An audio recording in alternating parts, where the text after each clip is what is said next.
लोग जानना चाहते हैं कि बागेश्वर धाम सरकार का मंदिर कहाँ है, तो मैं आपको बता देना चाहता हूँ। ये मध्य प्रदेश राज्य के छतरपुर जिले के ग्राम गड़ा में स्थित है, जो कि एक सिद्ध पीठ है।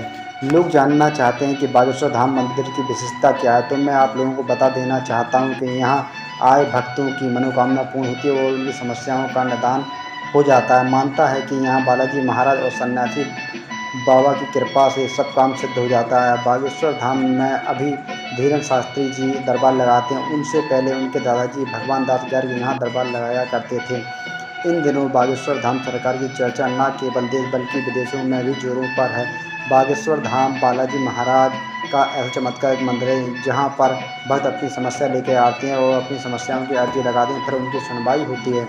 बागेश्वर धाम के पीठाधीश पंडित धीरेन्द्र शास्त्री की चर्चा इन दिनों काफ़ी खूब सुनने को मिल रही है। धीरेन्द्र शास्त्री द्वारा यह दावा किया जाता है कि जो भक्त अपनी मर्जी से अपनी अर्जी श्रद्धापूर्वक लगाते हैं, उनकी समस्याओं का निदान जरूर होता है।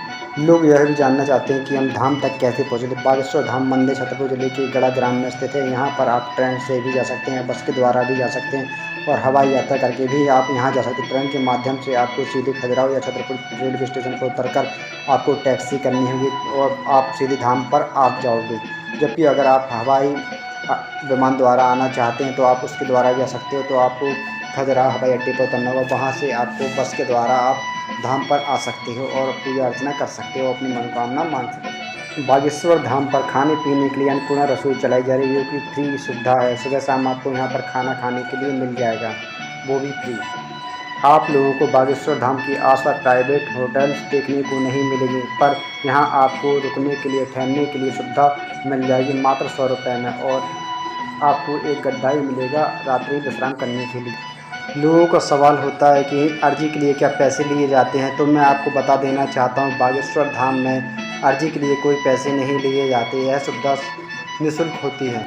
इस धाम की मान्यता है, जो भी व्यक्ति श्रद्धा भाव से अर्जी लगाता है तो भगवान उस व्यक्ति की जरूर सुनते हैं, चाहे उसी किसी प्रकार की समस्या हो, उसका निदान जरूर होता है। धाम पर अर्जी लगाने के बाद केवल कुछ परहेज जरूर करना होता है कि घर पर आप किसी प्रकार का मांस मदिरा प्याज लहसुन का उपयोग नहीं करेंगे। अर्जी लगाने के बाद इस बात का जरूर ध्यान रखें। बागेश्वर धाम बड़े ही दयालु हैं। बागेश्वर धाम सबकी सुनते हैं, बस आपको उनसे प्यार श्रद्धा पूर्वक ही प्रार्थना करनी होगी, तभी वह आपकी सुनेंगे। भगवान से ऐसे प्रार्थना करें जैसे कि एक बालाजी महाराज से ऐसे प्रार्थना करें जैसे कि एक पुत्र अपने माता पिता से प्रार्थना करता है कुछ मांगने का। अगर आप श्रद्धापूर्वक से बालाजी महाराज से कुछ भी मांगोगे, बागेश्वर धाम से कुछ भी मांगोगे, भगवान सब कुछ देंगे। बस आपको श्रद्धापूर्वक ही मांगना है, उनसे अपनी इच्छा बताने कि मेरा यह काम हो जाए, मेरी यह मनोकामना पूर्ण हो जाए। भगवान जरूर सुनते हैं, भगवान बड़े ही दयालु हैं। धीरेन्द्र शास्त्री को ही बागेश्वर धाम सरकार के नाम से जाना जाता है। यह भारतीय कथावाचक शास्त्री भारत के मध्य प्रदेश राज्य के छतरपुर जिले के ग्राम गड़ा में हैं। आजकल इन दिनों बागेश्वर धाम सरकार की चर्चा जोरों पर हो रही है। न कि देश बल्कि विदेशों में भी बागेश्वर धाम की चर्चा जोरों पर हो रही है कि यहाँ पर जो भी भक्तगण आते हैं अपनी समस्याओं के लेके, जो जिसको किसी प्रकार की समस्या होती है, वह अपनी अर्जी लगाते हैं श्रद्धापूर्वक और उनकी समस्याओं का हल होता है, उनकी समस्याओं का निदान होता है। चाहे उस किसी प्रकार की कोई बीमारी हो या भूत प्रेत संबंधित कोई भी समस्या हो, यहाँ पर वह अपनी अर्जी लगाते हैं और भगवान की अगर अर्जी स्वीकार कर लेते हैं तो उन समस्याओं से उनको मुक्ति मिल जाती है। बागेश्वर धाम में बालाजी महाराज को प्रसाद के रूप में इलायची दाने, चने या बूंदी के लड्डू और आप फूल माला ले सकते हैं और अगरबत्ती भी ले सकते हैं। इन चीज़ों का इस्तेमाल होता है बालाजी महाराज के मंदिर में। बागेश्वर धाम में अर्जी कैसे लगाएं?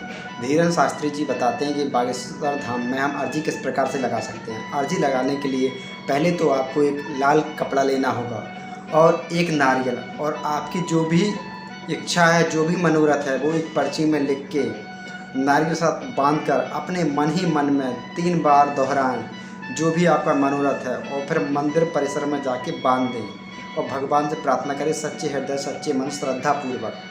अगर आपकी अर्जी स्वीकार हो जाती है तो आपको 2 दिन तक बंदर दिखाई देंगे। एक आध दिन तो ऐसा हो सकता है मन में भ्रम के कारण आपको दिख जाए, लेकिन 2 दिन तो ऐसा भ्रम नहीं हो सकता।